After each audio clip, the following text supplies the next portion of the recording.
was like, okay, space it out so that way you don't binge watch it and then have no more to watch. But that ended up happening over the course of months, and I would watch and then I would forget about it for like a couple of months and then watch, and then it's just crazy. So I need to finish season 3. So not interesting, but I'm awake. And yeah, I want to finish that. Then there was some other Netflix show I started watching that I like. Oh no, I lie. It's not Netflix. It's Soul Food on. I started watching it on TV, and I don't know. I just kind of liked it, so I'm watching that right now. I don't even know where I'm at because I don't even know how many seasons there are. I just started watching that. But anyway, you know, I used to be so afraid to come on here and make videos, and not even just on here, but in general. And I used to hate hearing the sound of my voice. I still do. I'm like, oh God, how annoying. Like, meh, meh, meh, meh, meh. Like, who wants to hear that? But I started making YouTube videos. I actually shared the link here. And I started making YouTube videos like a little over a year ago. And I started just expressing my feelings because a lot of times, you know, like, my heart wants to make other people happy, and I have a problem sometimes saying what I feel and expressing, or I used to, and expressing what it is I feel inside or need or want or whatever. And so when I started making videos, it's kind of how it began.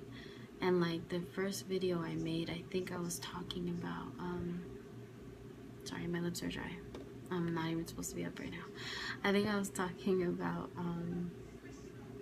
how people don't hire people they know to get a job done who might be skilled in that area, but they'd rather hire somebody who is already established, I guess, or popular, or whoever so-and-so is hired. So I kind of started with that video, and then I started, you know, just doing different vlogs.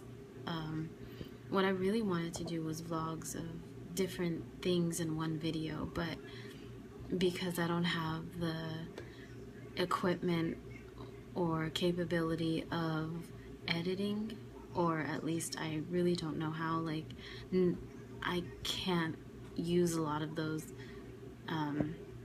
programs because they're not like compatible with screen readers. And but anyway, so I would make videos based on things I was feeling, like, you know, getting back to my point of expressing myself. And I hope you guys can hear me because everyone says I'm like whispering, but I don't feel like I'm whispering. But anyway, it was that, you know, I would be self-conscious before, and this has given me confidence to talk about this, like about my eyes and my vision. And, you know, we all have our insecurities, but this is one that I've had to live with since I was 10. And no matter how long you have it, you may be able to deal and cope differently, but it never exactly, well, it doesn't go away, obviously. Unless by some miracle it happens and I can see again. I would love that. But it was always scary for me because I always felt like I had to prove myself and look quote unquote normal. So even as I'm making this video now, I can feel my eyes move because I have something called nystagmus, which makes your eyes move and you can't always control them. And I would be self-conscious about that, not just because of how it looks, but a lot of times it was hard even socializing, not just in high school, but even now as an adult, based on other people's reactions. So for an example, let's say I'm trying to hold a conversation with someone who doesn't know me very well. I think it's a little bit challenging to them because I'm not making exact eye contact. So maybe when I complete a sentence or finish, a thought, they think I'm done. And so the conversation doesn't carry on, and then it feels awkward to me because I'm like, oh God, what do I do now? So you feel socially awkward, because you're not looking at the person and you're not making that visual contact. And that's hard, and even in not just, dating or love or anything like that, just in general socializing was kind of hard for me, not because I didn't love people. I always wanted to be around people and make friendships and just, I don't know, I have a lot of love in my heart, as you guys can probably tell. And I like people. I don't care where you come from, as long as you're cool with me and we're good and we can talk and vibe, then yay. I don't care. I don't. That's one thing I'm thankful for, and that might sound crazy in losing my sight, is that it lets me see past the exterior and helps me to understand you for who you are. And I'm not trying to sound like like any motivational speaker or anything like that. I'm nobody. I'm just Cecilia. But it has helped me to better listen and understand people for who they are, where they're coming from, and that I can't, be thankful enough, because I don't know if I'd be the same if I didn't lose my sight. I don't know how I would be, but making videos, I think, has helped me to feel like what you see is what you get, and here I am. Like, I'm not perfect, none of us are, but I have feelings and I have experiences that I want to share, and hopefully maybe can help someone else in life, and even if not, just to be able to let people know that they're not the only ones going through crazy experiences. We all go through stuff in different ways, and so I was so hard on myself, and to this day I can still be pretty hard on myself, but making videos has definitely helped me to come out of my shell and feel more comfortable in my skin. And as I get older, I just feel like, what's the point in feeling so self-conscious when,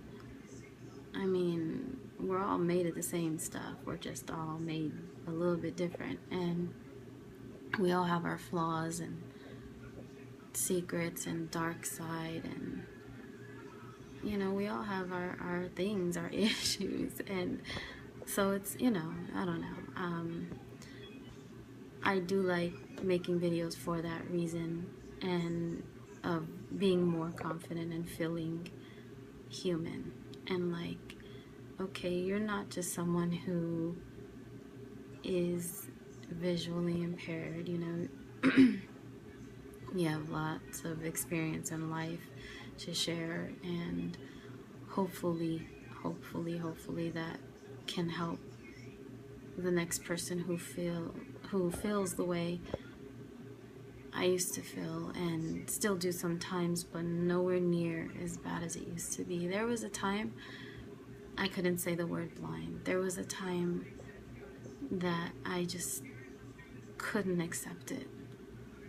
And there are some days I still struggle with it, because there's so much I want to do. Like, for all of you that have all your senses, could you imagine not being able to just be like, I gotta get away, I'm gonna go for a drive right now.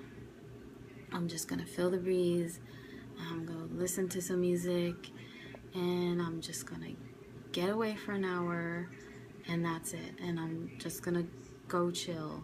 I'm gonna go drive to the beach or the lake, or I'm just gonna go for a walk. I'm just gonna go and be to myself.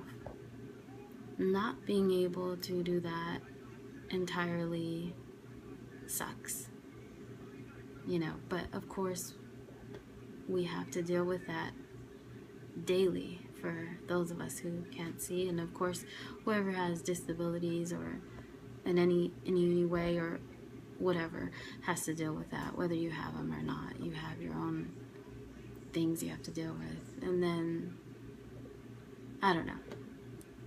But yeah, that's just one example. There's body language that we might miss out on, so we don't know how people feel about us.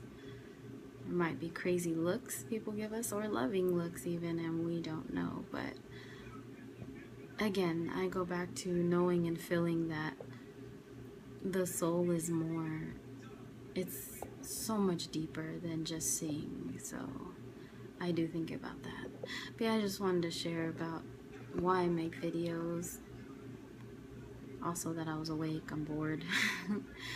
But for anyone who's like has any fear of whatever, I mean, you just have to ask yourself, what's the worst that could happen? And that's what I tell myself, like, as long as I'm here and I'm breathing, I'm gonna try and try harder than I've ever tried before. Like, going to school in September, I beat myself up. I'm like, why didn't I figure this out a long time ago? Why was I so self-conscious about everything and anything I did? I would always question myself. And it's always good to question yourself to some degree. That way you improve and, you know, look inside yourself. But it's not good to question yourself to the point where you hinder or stop yourself from moving forward in any capacity in your life. I want to be a social worker, and I want to help children and hopefully families. My passion has always been to help, and has always been kids. Since I was a baby, I was holding babies and wanting to help everybody, and you know, just that motherly thing. And now that's just, you know, I see so much ugly in the world, and I think, like, what can I do? And sometimes it gets me, it gets my heart that I can't do more. But maybe that's a small part that I can play, and hopefully I can help, you know, somehow. But I question myself, why did I take so long? Because a lot of times we overthink what we want to do, or we listen to negativity, negative words, or doubts that others may put in our heads, or even our own thoughts just go away with us. And we can't do that. You can't do that to yourself. No matter what background, no matter where you're coming from, there's always hope as long as you want it bad enough. Because you can, you know, you're able to do it no matter what, you know. It might be harder for some than it is others, because maybe there's different support systems, maybe there's different financial situations. But I mean, I can't say how I want to say this is, I'm not rich, obviously, but I'm gonna try, and I want to work towards something, because I want to one day own a house and never worry about being homeless again. And I want that hunger to be my drive, but also, you know, I want to be inspired by good things, not just bad things. You know, not just bad experiences in my life, but the fact that I'm here and God chose me to live and chose these 3 children to be born through me gives me inspiration. Like, these 3 kids are the best little people I've met in my life. And yeah, they drive me crazy, and I'm not a perfect mom, but I couldn't ask for better. Like, these 3 little souls God passed through me. And